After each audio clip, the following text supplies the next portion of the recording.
This program is about amplifying voices. We allow these voices to assume a position where people can hear what everyone has to say. In a nutshell, is about contagion, which means how great ideas get spread, how to make them spreadable ideas, ideas that will go viral, ideas that will really engage a larger public.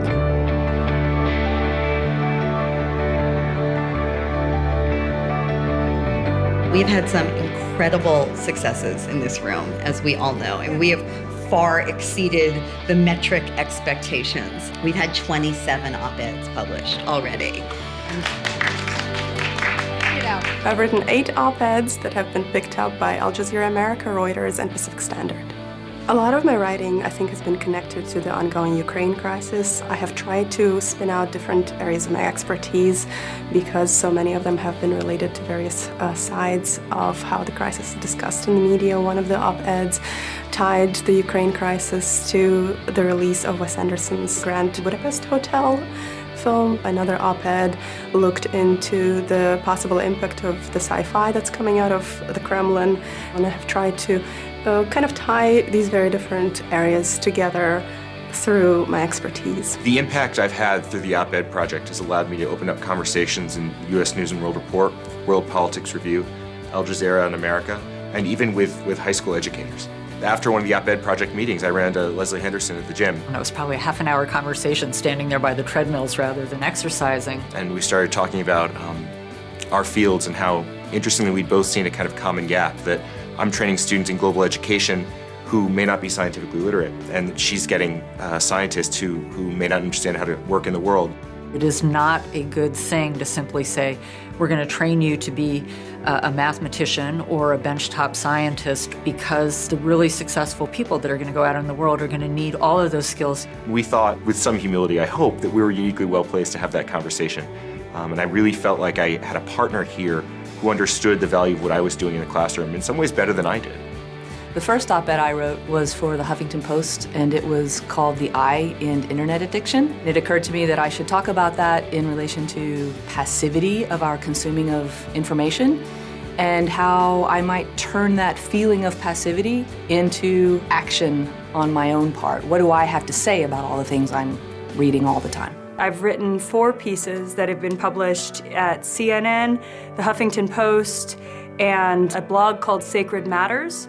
And I'm working on a couple of other pieces right now. Writing about music and power, I used as an illustration a fraternity here at Dartmouth that plays music and broadcasts it outside of the fraternity to the street. The brothers from that fraternity, one of them, who was a former student of mine, wrote to me directly to say how much he disagreed with the op-ed. And as we had exchanges back and forth, I finally said, why don't you invite me over to the house to talk to you all, and we'll have a conversation about what it is that I have in mind and what it is that you have in mind. So for an hour, we got together and we wrestled through some of the issues. So I was wanting to write about gender questions in the game industry. I mean, it's one of these strange industries that doesn't seem to really be striving for equity at all. To really raise an awareness, I really thought, well, what can I do? What can I do? And I happened to be going to the International Game Developers Conference as I was thinking about these issues. And we had just had an op-ed session right before I left. And so I had started thinking about it there. And we were able to time my presence at the conference with the publication of that op-ed. What was really interesting is the way in which the San Francisco Chronicle picked it up. So I didn't know that. I was in the hotel. And I picked up the San Francisco Chronicle, and there was my op-ed. And then another writer at The Atlantic picked up one of the stories and wrote an article about me, about women, unusual careers for women in science. I've definitely had several people come up to me and talk to me about the op-eds, so it's open conversations that I didn't expect to open. I've had colleagues that have written and thanked me for writing the articles and said that's a great point of view. As a scholar, then, I can educate people differently, right?